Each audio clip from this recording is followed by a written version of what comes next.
അപ്പം ഞാൻ കുറച്ച് സിറ്റുവേഷൻസ് പറയാം, അപ്പോൾ അതനുസരിച്ച് ആക്ട് ചെയ്യുക. ഓക്കെ, അതായത് ഫസ്റ്റ് നമുക്കൊരു നാണം പിടിക്കാം, ഒരു ബ്ലഷൊക്കെ ആയിട്ടുള്ള ഒരു നാണം. ഓക്കെ, ഒരു ചമ്മലും കൂടി ഉണ്ടേ, ഒരു ചമ്മലും കൂടിയുള്ള ഒരു നാണമാണ്. ആ നാം കടിക്കണ്ട, അത് കുറച്ച് ക്രിഞ്ചാണേ. Okay, continue. ഓക്കെ, നാണം, ഒരു ചമ്മലും ഫേസ് ചെയ്യാനുള്ള ഒരു ബുദ്ധിമുട്ടും. Okay, that's exactly. Okay, good. Okay, നമുക്ക് അടുത്തത് നമുക്കൊരു കാര്യം ചെയ്യാം. അടുത്തൊരു ദേഷ്യം കാണിക്കും. ദേഷ്യം പൊട്ടിത്തെറിക്കാനുള്ള ദേഷ്യമൊക്കെ ഉണ്ട്, പക്ഷെ അത് കൺട്രോൾ ചെയ്ത് നിൽക്കുകയാണ്. വേണമെങ്കിൽ മുഖമൊന്ന് തിരിച്ചിട്ടൊക്കെ കാണിച്ചോ, അതൊക്കെ ആയിരിക്കും ബെറ്റർ. Yeah, that's good. കടിച്ചു പിടിച്ച് നിൽക്കുന്ന ദേഷ്യം, യാ, അത് തന്നെ. Okay, enough. ഇനി അടുത്തത് നമുക്കൊരു കാര്യം ചെയ്യാം. ഫ്രണ്ടിലൊരു ഒരു ഒരു തമാശ നടക്കുന്നുണ്ട്, അപ്പോൾ ചിരി കൺട്രോൾ ചെയ്യണം. ഓക്കെ, ചിരി കൺട്രോൾ ചെയ്യണം. യാ, ഗുഡ്. കണ്ടിന്യൂ.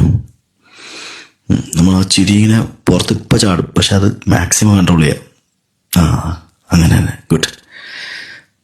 നമ്മൾ വേണമെങ്കിൽ ഇങ്ങോട്ട് നോക്ക്.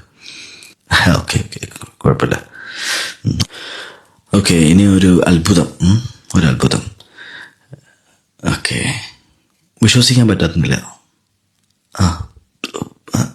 ഒട്ടും പ്രതീക്ഷിക്കാത്തൊരു സംഭവം. എക്സാക്ട്ലി. ഇതെങ്ങനെ സംഭവിച്ചു എന്നറിയാത്ത വിധത്തിലൊരു തന്നെ. ഗുഡ്. Okay, enough. ഇനി ഒരു മെമ്മറീസിലോട്ട് പോവാം. അതായത് ഒരു പഴയ ഓർമ്മ പോട്ടെ. അത് തന്നെ, പഴയകാല ഓർമ്മകളായിരിക്കാം. അതിങ്ങനെ ആലോചിച്ചൊരു വിഷമം, പക്ഷെ സ്വയം ആശ്വാസം തേടുന്ന പോലെ സ്വയം സമാധാനിക്കുന്നു. യാ, എക്സാക്ട്ലി, സമാധാനിക്കുന്നു. ഓക്കെ, കണ്ടിന്യൂ ചെയ്ത് അതിൻ്റെ കൂടെ തന്നെ ഒരു സാഡിലോട്ട് കയറിക്കോളൂ. വിഷമം. ഈ സാഡ് മൊമെൻറ്റിൽ വേറെ രീതി ചിന്തിക്കുക. ഫ്രണ്ടിൽ ഒരാളുണ്ട്, ഒരു കാര്യം കേൾക്കുന്നു, ആ വിഷമം, അതിനോട് ചെറിയൊരു ചിരി കൂടെ വരട്ടെ പതുക്കെ. എക്സാക്ട്ലി, അത് തന്നെ. അതായത് എക്സാക്ട്ലി. ഇനി കണ്ണിൽ കുറച്ചുകൂടി വിഷമവും ചുണ്ടിൽ ചിരിയും, അങ്ങനെ. യാ, അതായത്